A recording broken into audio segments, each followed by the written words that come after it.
to the Beyond Fashion Business Podcast. In this week's episode, we sat down with Apparis founders Amelia Brick and Lauren Nushi. Apparis is a fashion brand that is redefining ethical fashion. They offer elevated alternatives to luxury animal-derived products like leather and faux fur, and have multiple famous investors like supermodel Karlie Kloss. Apparis is a perfect case study for any fashion entrepreneur or designer that aspires to build the ethical brands of the future, or at least learn how to become a more ethically conscious brand.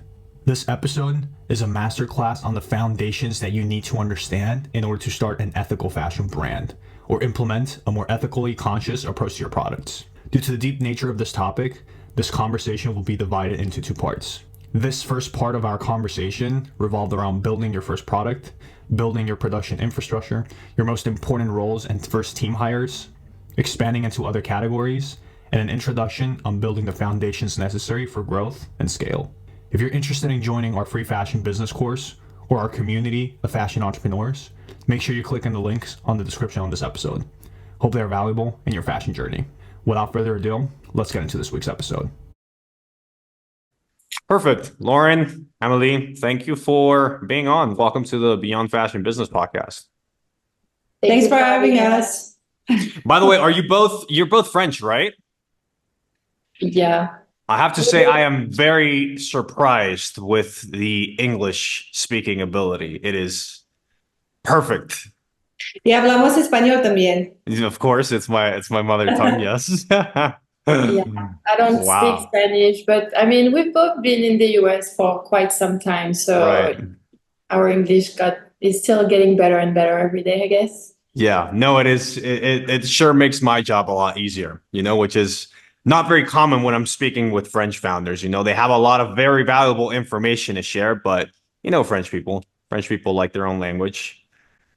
We do. It's the most beautiful language in the world. Yeah, it's hard to argue with that for sure. Okay, let's get everything officially started. Just give us I know you've done a couple of interviews, podcasts, and stuff like that in the past. So if people want to get really into the story and your backgrounds, there's a lot of other places to do so. But just so that they have a brief overview of who you guys are, what you guys do, what the brand is about, give us a brief bio. 60 and 90 seconds, doesn't have to be too long. Do you want me to go for it? All right. So Amelia and I co-founded Apparis in 2018 with the initial mission to bring vegan, colorful faux fur coats to the US market. So that's really where the mission started. And that's really connected to both of our backgrounds. We both come from luxury fashion houses, and we were a little, let's say, fed up with our 9-to-5 jobs. And we just wanted to create a product that we saw, a need in the market. And in 2018, no one was really approaching faux fur the way we did with our plush fabric. And that's how, we launched Apparis. We both knew each other from Boston. That's where I went to school, and Emily was working in finance there. But so that's really how Apparis came about in 2018. And fast forward now, we obviously expanded our mission. And I think we evolved it to be now a conscious fashion brand. And our goal is to bring high quality products that are not only sustainable, but trendy. And so that's where we are. Okay, interesting. Okay, and just for the sake of dividing the conversation into sort of like stages, I like to do it that way when it comes to business conversations, because, brands and founders evolve. And they do kind of evolve in stages, right? There's the first stage, which you can measure either in personal progress or like in revenues, like in sales, like, I don't know, 0 to 100,000 per season or 0 to 500,000 per season. And the challenges, the process, the strategies really, really vary and change and evolve from one stage to the other. So from you guys, very, very early on, let's call it stage one for the sake of keeping it simple. The opportunity came about how? Was there a gap in the market that you spotted for a very, very specific type of a faux product at a very specific type of price? Was it just more expression, right? You were passionate about this problem and you wanted to find a way to make it work. What was the opportunity like at the very beginning?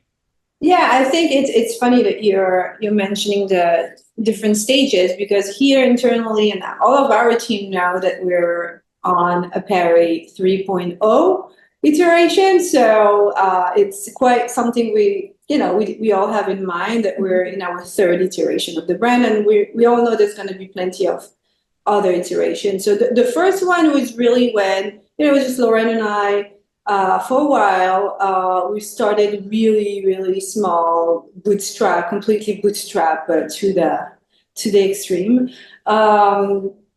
When we started this business, we shared a pop-up shop in Williamsburg. We couldn't afford a full store, so we shared it with friends who had like a handbag brand. And that's really how we started. We were working there days and nights, but it was really a fun time. Bloomingdale's give us a call a few months in, and letting us know that it was the fashion director at the time, Ariel, who asked us to present them our line of faux fur coats. So that's really how we started, how we got to create that collection, Understood. Through an opportunity we had, we created that collection, and we presented that collection. We didn't have a showroom, obviously. We didn't have an office. We got the keys from our friend's store. They had a store in Soho because buyers wouldn't go to Williamsburg. So we got the keys of a friend's store, and we presented the collection to Bloomingdale's. They loved it. They bought most of the collection. Yeah. And that was our big break. Big moment. So we had a collection and we started presenting it. So I think Joanne and I we're both really into doing sales and presenting. We went to Coterie, we did the trade show. So that's truly our Apparis 1.0. I think the second iteration was, Apparis 2.0 was high growth. We were just doing as much as we could, getting as many stores as we could. At some point, we had over 300 stores. It was crazy. We were we would do Coterie, and there was a line in front of our booth. It was really incredible. We just could not believe it, and I think our reaction was to take all of the opportunities that became available to us. And let me guess, 3.0 is going to be brand overexposure, right? Too much growth, and kind of a rebirth of a restructuring of the growth phase. Who are the right partners? What's going to be the right approach? What's going to be the right categories? Yeah, I mean, listen, on the principle, yes, but we don't really use restructure, because we're not restructuring. We're just evolving. We're just being more mature as a brand. Also, us as founders, as co-founders, we just want to be more mindful with our team. As much everybody works so hard to take the brand from nothing to what it is. So we're all being more mindful and more mature on how we're managing the business. And obviously, as you said, from the brand perspective, we want our brand to exist, and we want to preserve it in the long run. So obviously, we need to be more mindful, less strategic, and be more strategic. So that's where we at. We're on Apparis 3.0. Of course, no, the aggressive growth of it's just because it's so exciting, right? You've been working on something for so long, because we've summarized the 3 stages of the brand development process, of course, but I mean, getting from stage 0 to stage 1 is very difficult, right? And if you get through stage 1, you're so excited about going to stage 2 that you aggressively pursue growth, right? And then, as you said, you learn the mistakes and experience, and you mature the process, and you find a new way to approach growth and sustainability and all those different factors. But before we get too ahead of ourselves, because of course, between these 3 things, which we managed to summarize very well, but there's a lot of things going on, right? Takes a lot of time. There's a lot of problems, a lot of shifts, a lot of iterations. So just for the sake of trying to dive deep and learn from as much as we can from each stage, let's ask a foundational question. Because do you consider yourself an ethical fashion brand, right? So what is ethical fashion? What definition would you give it today? Yeah. I think the definition we can give today was the same, when we started in 2018. I think for us, it's to bring high quality product that doesn't need to harm or involve animal derived materials. And it's not only being so ethical, again, it's being conscious, because a lot of time, and I know that has been a conversation about real versus faux, what is more conscious, but with innovation and with the evolution, right, of the industry, and like fabric mills and factory, we've been partnering since the beginning. Like, we've really been able, again, to create product that we consider ethical. From the material, but also the packaging we use, but also the way we approach our supply chain, the way we approach our SKU count, et cetera, et cetera. So for us, again, looking back in 2018, when we were looking at other brands, we felt like it was just the beginning of that conversation of being ethical. And for us, the way we approach it is building a brand, and within the foundation to do it right from the beginning will set us apart. And I think it did. And I think that's how we also gain recognition fast. And that's also why we're able, to grow and to keep our first customer, or, initial customer, and take us with us on this journey, because it's still a journey. And that's, I think, something that brand needs to be open and honest about when it comes to ethical fashion, is that you can always do more, you can always do better, but it takes time, and it does take trials and errors as well. Okay, interesting. And because when you say you wanted to focus on a couple of things early on, I'm guessing it was mostly about getting the production aspect right? That was the most important thing. The product to the right quality at the right prices, with reliability, with predictability, all of those different things. It was the most important thing, because that's really how we started the brand. So when you think of Apparis 1.0, it was built around one product. We had one SKU, and it was, again, at the time, still, I think, is the best quality faux fur you could find. It was the perfect, simple coat, perfect fit for every day, in like the perfect color. So for us, we build, again, our reputation and our business around the product. And that's something that's always going to be, core of how we evolve. But talking about the 3-stage, and you mentioned, there's different challenges. I think we were able to, again, enter the market with such a strong product that, of course, I think, again, it facilitates our growth.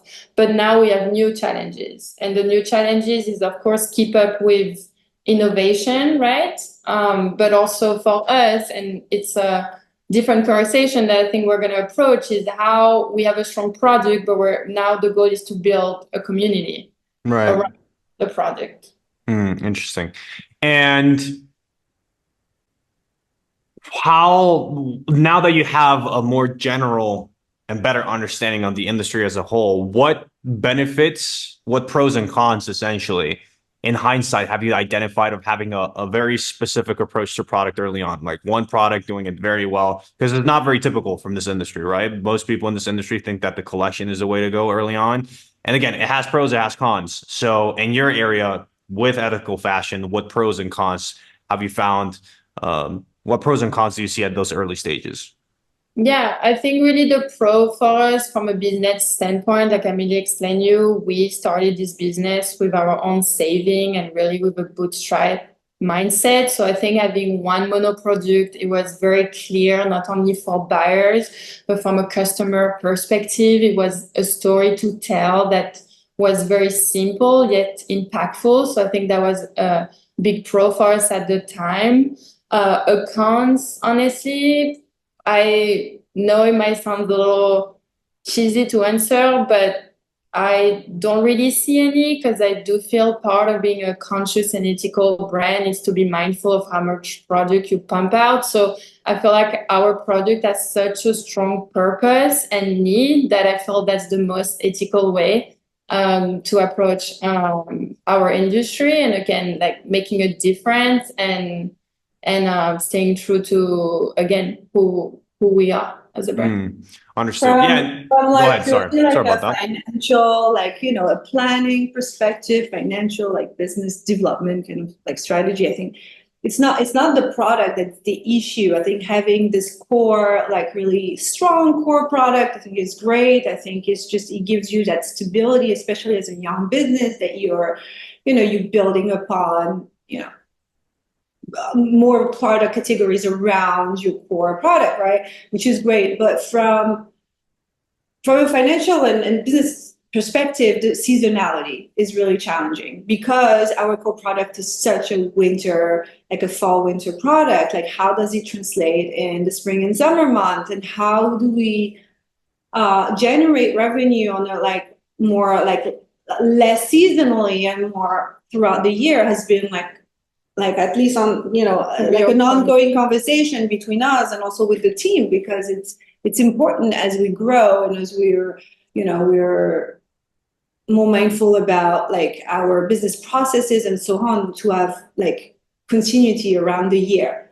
So that, I think I would say, beyond the challenge of a core product, to have like a winter core product, I think is where it's can be. Of course, yeah, having consistency, because it's such a seasonal product. You need to have consistent revenue over the year, but at the same time, revenue in a way that's congruent with the brand, right? And I think that, and correct me if I'm wrong, but I think that one of the biggest challenges would be the amount of energy and effort that it takes to build a ethical fashion product versus a normal fashion product is immense, right? You're talking about maybe 10 times more difficult in terms of energy, in terms of resources, in terms of challenges, et cetera, et cetera. So now that you have to expand your product line while at the same time still be congruent with the brand, it's like you're multiplying the same problems and the same energy and the same effort times 100, right? So it's navigating that, which is very, and to add on to that, I think for us, where it gets even more complex is what you mentioned. Other than, of course, bringing conscious and like trendy product, the fair, like the value, the price point is something that's also very key of our brand is, and that kind of like, again, value proposition. When you add that layer of like only using recycled material, bio-based material, working with factories that are compliant to the work environment, and again, packaging, only working with recycled and biodegradable like labels and papers. Like, I think for us it's definitely it definitely adds to the challenge, like bringing product at the right price. Understood. And if you could identify the biggest challenges of having an ethical fashion brand, let's say the top 3 biggest challenges for you guys, right? Specifically, because everybody will have a different process. But what would you say would be first off, the biggest challenge, number 1, second challenge, third challenge? Would it be first product, right? Getting the product right and getting the product right at scale, reliability. Secondly, financing. Third, team management. What would you put it under?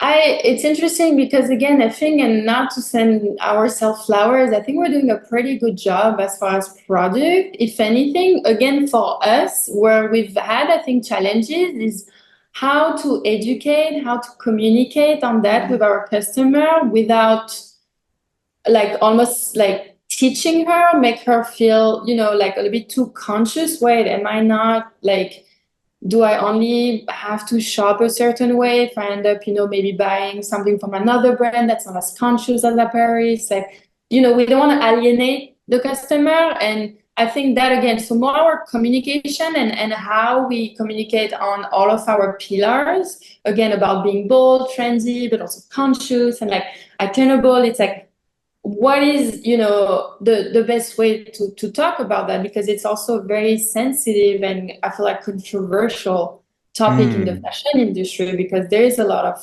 brainwashing, or there's a lot of not being super transparent. So I think that from my perspective, on the more marketing, creative, that I think has been, if anything, the biggest challenge. Yeah, from my perspective, number 1, 2, and 3 is the cost. I like it different. I like it different. So you can tell very clearly the difference of responsibility. No, it's expensive.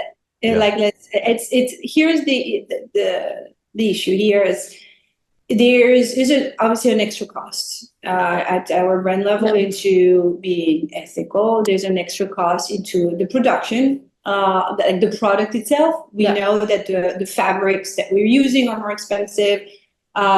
We are also limited into sourcing other factories because we want from like a social perspective that we want to be able to vet the factories that are making our garment. We want to make sure that employees are being treated fairly and so on. So like the number of factories that we can use is quite limited. And the packaging that we use as we're also becoming more and more focused on our ethical, I would say, journey or our road to being more and more ethical as a brand, it's the packaging is it's more expensive. So the issue here is that we're like really committed into the value proposition of our products. So we cannot increase prices, retail prices, to the extent that our cost to manufacture ethical goods is increasing, right? And I'm not even talking about inflation and all the other costs that increased in the past few years. So it's really like we have to be like always like very smart into protecting our gross margin. And that's we don't really know any other way, because we're not like a brand like we were one day we woke up and we're like, oh, like let's be sustainable. Like we created the brand because we wanted to create something ethical and sustainable and all those things. So it was the initial the initial idea of the brand. So, but it's always been like from a financial perspective, it's always been like something that we watch really closely, and how we're not like there are brands out there that are ethical and sustainable. Like we're often mention Stella McCartney. That's a great brand, and has it embedded into her brand. Sustainability is like really core to her brand, and it's beautiful, but her price point is so much higher than the price point that we have. So it's obviously for us, it's like it can be it can be tricky to offer an ethical product at this price point. And especially when you mention, new categories and new product, it doesn't like, it has to align with, again, how ethical and conscious our outerwear offering is right now. And it's like, how can we translate that in other product that, would make sense for not only the brand, but our existing customer. Of course. Okay. And, so just to summarize, make sure that I understood correctly, from one end, it's been communicating the brand in the right way. At the end of the day, perception is reality, especially in this industry, right? And there's little control that you have as a startup brand in terms of the perception that the customers are having with the brand. You can control your product, right? But at the end of the day, what happens in between the product and the customer relies on a lot of different things, right? What's going on social media, what are the external parties saying, how can you put the communications in the same standard as the product, right? So all these different things affect the ability of customers to be educated and to perceive the brand as it's supposed to be. And secondly, just again, making sure that financially everything is viable, right? The communications, the products, and the evolution of those things at the same time. Well, right. Perfect. And how did you navigate this? Because I'm guessing in a very similar way, these were the same challenges very early on. It's just they've evolved, right? But how did you navigate this in the early days? Like, was having one product an easier way to did it make the communication easier? And from a financial perspective, especially if you were being bootstrapped, how did you navigate all this complexity? A lot of work. Yeah, I think from from purely financial perspective, when it did evolve and the challenges evolved, but like the core, like the essence of it remained the same. I think when we started, it wasn't that visible, because as I said, it was just Loane and I were like eating canned soup every day. I mean, it was, or like we made all the sacrifices, like we were committed to it. Like we knew we had to get it off the ground, and we did all the jobs, we opened all the boxes, we shipped, ourselves. Yeah, it was, but great memories of it, by the way. And I think it was really In hindsight, it's like high school, right? It's like everybody thinks high school was better than what it actually was. Yeah, yeah. Even on the moment, I think it was great. I think it was a great period because there was, listen, we had nothing to lose. Exactly. So Everything was a win too. So every little thing. And as I just said, like we had nothing to lose, but now we're a team. We have people, and we value them, and we want them to be happy in their job, and we have factory partners, we have deadlines, we have all those things, and obviously the cost structure increased with that, and also the quality, I would say, overall of our product. We're a lot more mindful of the details and what do you call that, the trims and the stuff. Yeah. So, and that's due to competition too. Again, when we entered the market in 2018, really I felt our product was standing out. So fast forward about what you said, I think for us a big challenge now is to make sure we are always, I don't know if it's not above, but ahead of the curve when it comes to this outerwear, trendy, anything that's ethical, vegan, alternative fabrics. So that's also something I feel like it is a new challenge because we want to be, and we still want to be the leader and the one that comes with the novelty first, and that gets, trickier when the bigger brands, right, kind of, so what we've been doing, and, sometimes they can move faster because of the resource that they have.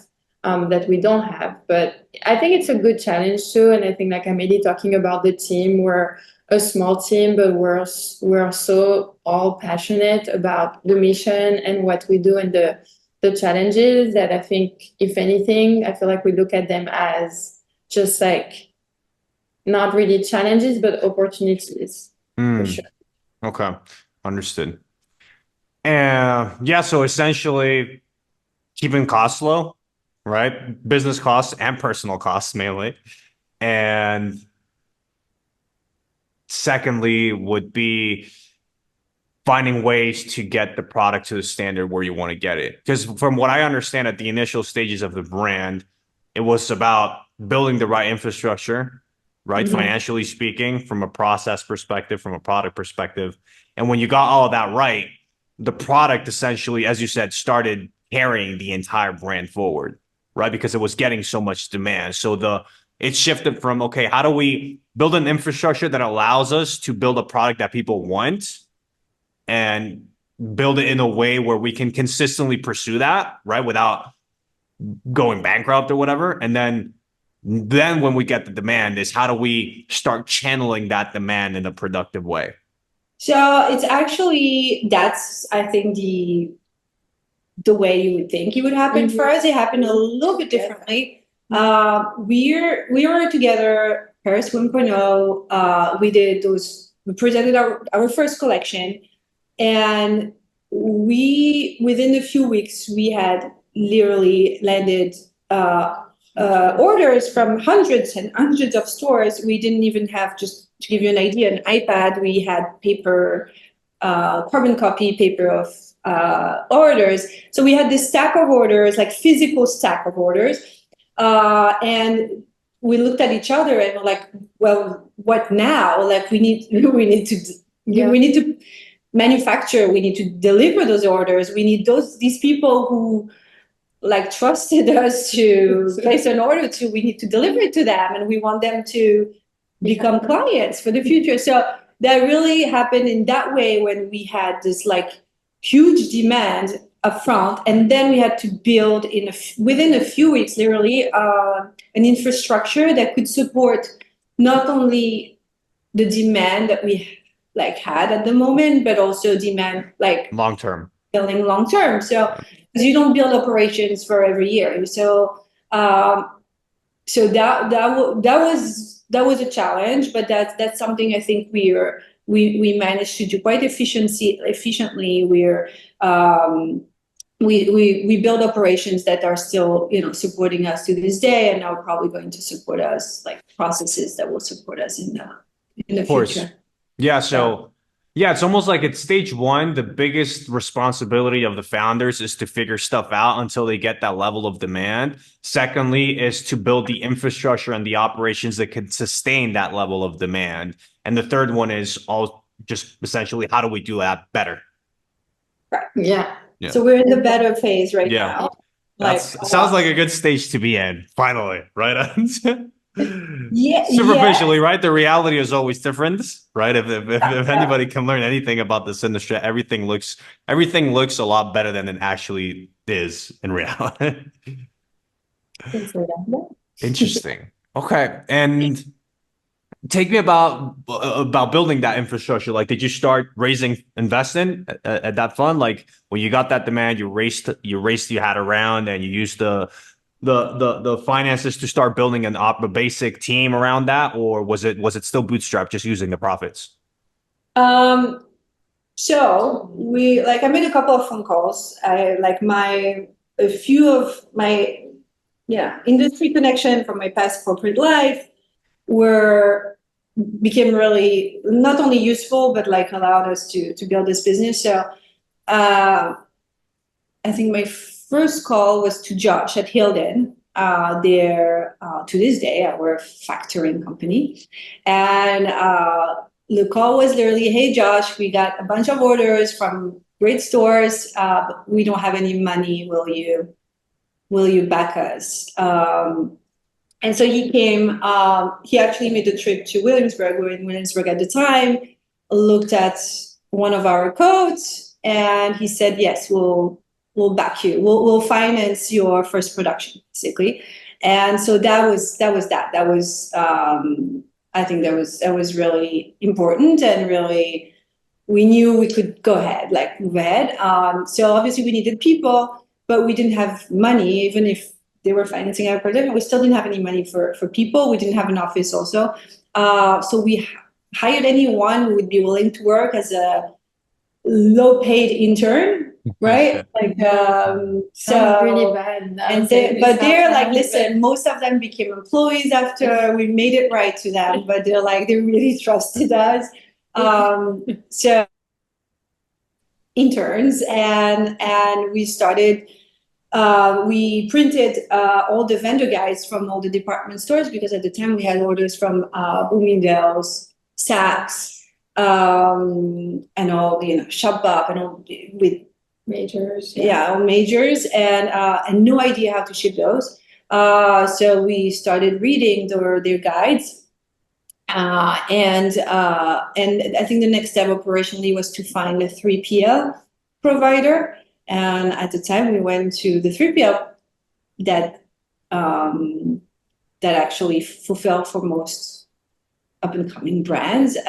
So we're just Bergen Logistics, so that was the second call, and they said, "Okay, but you're small, you're very small. I don't know if you'll exist next year." Like, so we had to ask a favor. That was like a real favor. "Please take us in. We need you."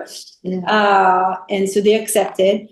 And then we got going with the operation. We got a software that was very entry level software. And yeah, I think that our first year was just like, this is how we started. We worked really, really hard. First 2 years. We didn't know what we didn't know, which is hard, because when you know what you don't know, it's it's already the first step. But there's a bunch of things we just didn't know, and we didn't know to ask or anything. So, but that's truly the first year how we managed to create some operation.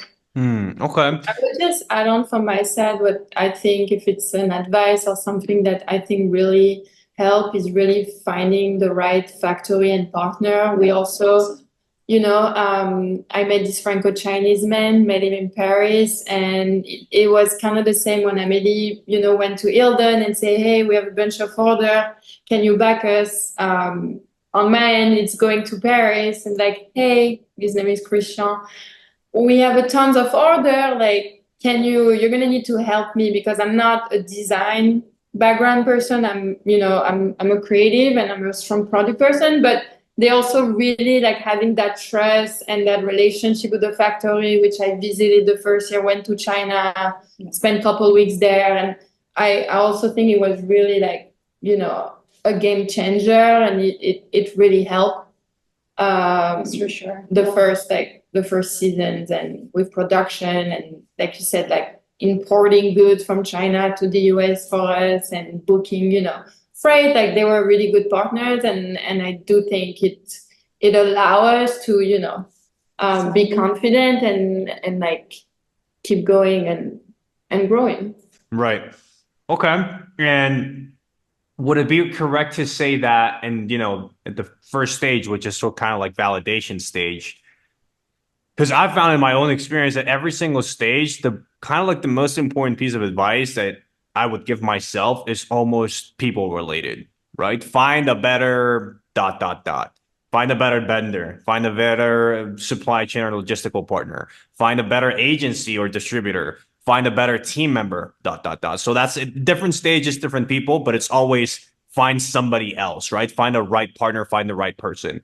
So at the first stage in validation, since everything in validating a brand is so product specific, it's more focused on finding the right supply chain and production partners and how that looks like, right? The right factories at the right prices, the right speed, the right MOQs, all those different things.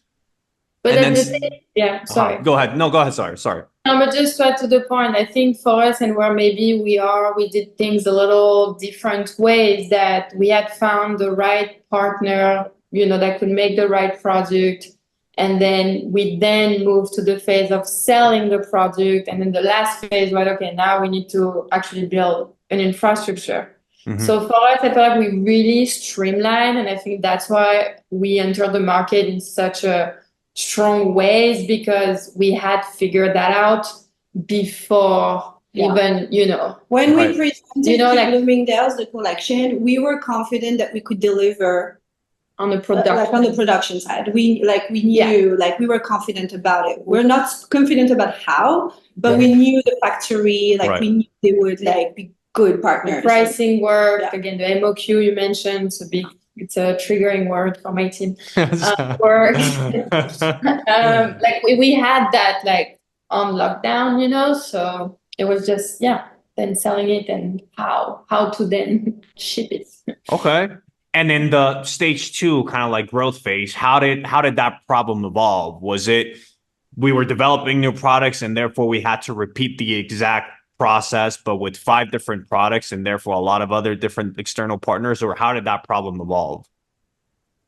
As far as product, I would say it was never a problem. I think, again, 18 being such a strong reception, price point work, people love the material. If anything, I remember like our collection for 2019 was huge, and looking back, it was way too much. So again, it was partnering the same factory, co-designing with them and their team, you know, in the show in Paris.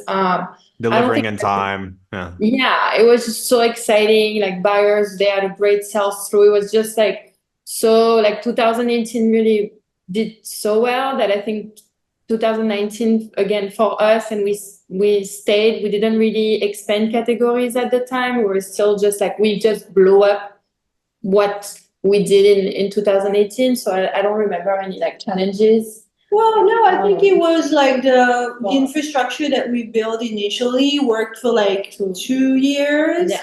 And then we upgraded, but upgrading wasn't as hard as like starting from scratch. Like we upgraded 3PL, we upgraded software, like ERP system. We were like a lot of the things that we were doing, we were more confident about processes and all of that. So I think it wasn't, you know, it was we keep like improving our operation, but we had a good foundation. Okay. Which is and we're still improving. We'll keep improving forever. I think that worked. That worked for the way we build operation was for like to allow scaling. Yeah. So we knew we have room for scaling with our 3PL, with our financing partners, with factories. So we had room to scale. Okay. And how did this operation look like from a team perspective? It was you two. What specific partners, what specific vendors, or what specific interns under what specific areas of focus? I don't want to say roles, right? Because the very early on, there's no roles. It's just areas of focus. So how would you describe the operations?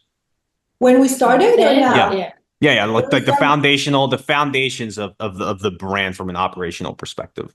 Just so we can transition to like the newer challenges and how that looks like from an operational perspective. So there was like a challenge because when we launched, we really wanted to build operation and build a business that was both DTC, so with our .com, and wholesale. And we wanted, like, I think we were very clear, even if at the time people were telling us we were crazy, that we wanted to do both and we wanted to build both. So we had to build operations for both DTC and for wholesale. So we had to hire people, like, either very junior or intern people to manage our .com. Our first .com person was an intern from France, and she did a great job starting it and really starting operations for and customer service for Apparis.com. We had someone building logistics and supply chain for wholesale. So these were operationally, they were the two key people that really started things. I was obviously very involved. I'm still quite involved on that topic because my mindset is that if we can't ship correctly and on time, then it's not a sale. But support in order for you to prioritize your energy productively, right? Because sometimes it's not productive where you spend 5 hours on the phone fighting with the carrier about what happened with a specific order, right? I understand. Yeah. And our creative, I think for us, the first hire, of course, to support Apparis.com and social media was a graphic designer. We had a part-time graphic designer for a while. And then later on, we brought in a very junior designer. Okay. Understood. The connections. Perfect. And by the way, how long do I have you for? Do we have a hard stop? Because I could talk about these topics forever. So that I'm mindful of time. Yeah, like this. Yeah, we're okay. No. 10 minutes, 15 minutes, 20 minutes, 5 minutes. What would be better for you guys? 10, 15. Perfect. That's fine. Okay, and then evolving into the second later stage, and maybe we can do a part 2 sometime to just conclude this episode a little bit better. But this is a very long topic, right? Like doing this properly could take, you could do it successfully in 60 minutes, but really you need 5 hours to do so. So no rush. Okay, and what were the new challenges and the new operations evolving when you went from brand 1.0 to brand 2.0? So that scaling, those challenges to scaling, I think it came from the fact that we had a free pass on our first season with our partners, especially with our wholesale partners. So they understood that it was our first time shipping, that we didn't put that label here, or we forgot something on the box, or they were very lenient and they wanted the product and so on. Our second season, though, they were waiting for us, and they were not as lenient. So we had to be a lot more rigorous into how we're delivering, when we're delivering, how we're communicating with them, and so on this piece of operation, I think it was a bit of a shift from the first to the second season, and the other seasons later on. We had to hire, at that point, this is the point where we had to hire our first account exec that would handle those conversations directly with buyers. And there were a lot of conversations,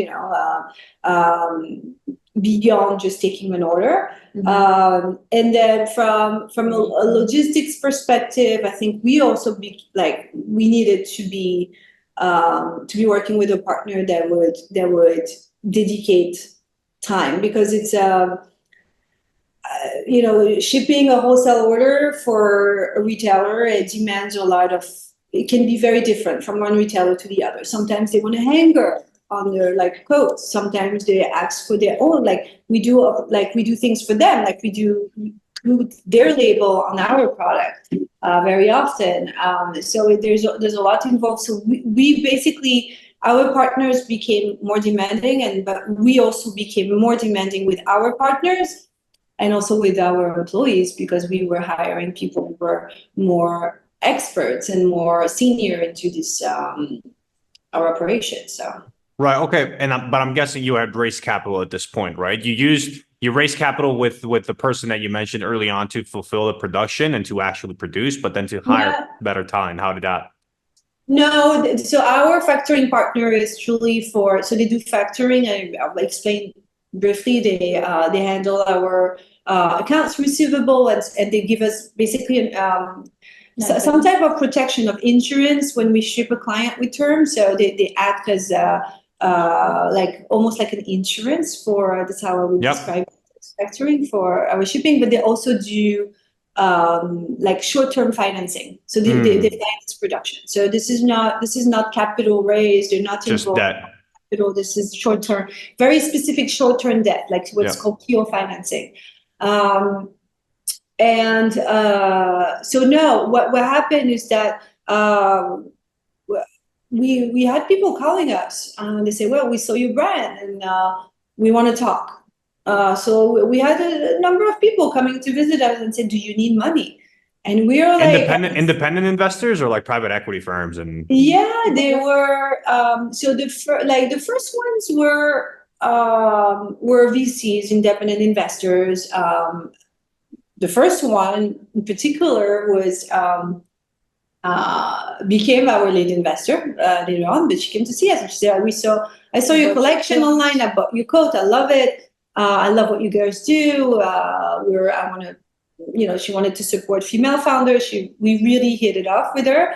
And so after a while, obviously Loan and I were a little bit, we play hard to get. We're like, but we're not sure if they want investors. We did wait, and then when we realized, this is where the luxury fashion experience came into play. Yeah, but no, we truly had some concerns, and we truly were wondering if it was the right path for us, and the right partners. Like truly, it took us a while to get to that point where we're like, okay, well, we want to do that. We want to scale this business. We need capital to scale it. So it took us a few months to get to that, conclusion. And so we raised the seed round with her as a lead, and we had a couple of, it was a mix of VCs, institutional investors, and a couple of celebrities. And it went really, we were very lucky that it went really smoothly, and we have like a great investors on our cap table, and that was enough to really get us to hire our first team and get our first office. Product expansion, PR, communication, all those things that we needed in order to establish the brand. Because until then it was a product. Then it was time to establish the brand. Yeah, it was a hero product driven brand, right? Yeah. It was a hero product dressed as a brand. Now it's a brand with hero products. That's what the evolution is. Yeah. Amazing. And anything to add from a creative and communications perspective? Or it's kind of similar? As far as the evolution? Yeah, the challenges in that evolution. Yeah, I mean, again, I feel like from the beginning, we put a lot of effort on the aesthetic of not only the product, but our campaigns. Like we've always really pushed the playfulness, the boldness. And I think that's something that really resonated with people. When we talk about the brand, at random places, the word of mouth, it's always like, oh yeah, it is just so fun and bold. And I think giving that feel good, feeling to customer, it really makes sense, because at the end of the day, we do believe that being ethical, right? An ethical brand, it's about doing something better. And we want to make, the customer feel good. So I think the only thing I can maybe briefly speak on is we did do a rebrand last year. And I think we started as a project, then we actually got to a customer, and also with our online DTC, right? We get access to more data and we better understand who she is. So we just really evolved the brand from being basically like really bold and playful. And you mentioned ethical, vegan. For us, the natural growth is to always, keep the boldness and the playfulness, but we wanted to tap more into our French heritage and background. So trying to be a bit more elevated and chic, and because that was a feedback that we got a lot from, again, doing pop-ups and talking, oh, you guys are French, there's, I think, the US market has a sweet spot for Paris and France, so that's something we wanted, to incorporate more. And when it comes to, and it's maybe it really like closed the circle, it's about being ethical and vegan. Something that we realized for us is that's something that, of course, we started, but we want to evolve more on a conscious message. And we felt that that's the best way to connect to our customer without maybe, again, alienating any customer. Like, our goal is to not just, make fashion for the vegan community, but it's actually to make fashion that is conscious and that's going to make any customer feel good about their purchase. Understood. That's where we are.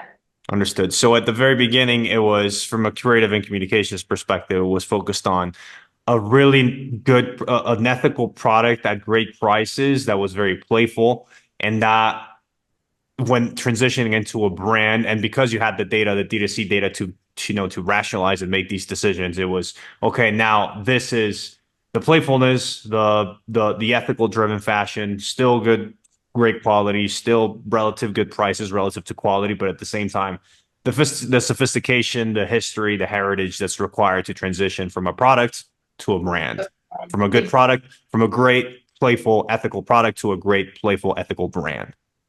Yep. Interesting. Okay, and just to wrap up the conversation, and we'll give a brief stop. Hopefully, we'll do a part 2 sometimes in the future, as a teaser for the audience and as a teaser for you guys as well, because maybe you still want to share a little bit more information. But yeah, how would you summarize the conversation so far? What would be, because here's going to be my summary, and then if you feel like there's anything else left to add or a different way to phrase it, please let me know. But I think it's, again, starting a product because you want to start it, right? Fashion is product driven, so you have to make sure that you focus your energy on the actual product, not on how it's going to be communicated early on. So put all energy into that, how you can build a product with great quality, great prices, and focus on that until you get crazy demand, essentially, when you get market validation. And once you get market validation, you start focusing on how you transition from a production perspective. Of course, how can we create this and how can we create this reliably? And maybe how can we introduce new products alongside this? And from a creative perspective, how can we go from just a product and hero product driven brand to an actual brand with different products, with different categories, with a different story to tell, et cetera, et cetera. Yeah, I think that summarizes it very well. And I think that's where we are. So interesting. Okay, amazing, guys. That kind of concludes the episode. And I want to thank you for the time, of course. I think that this is going to be very, very valuable information for the audience. As I always say, fashion seems very glamorous, but it's not until you have these conversations where you truly realize everything that happens, right? It's not just you being in a studio and posting cool stuff in social media and celebrities wear it and everything solves itself. So thanks, guys. thank you so much. Esteban. Thank you, Esteban.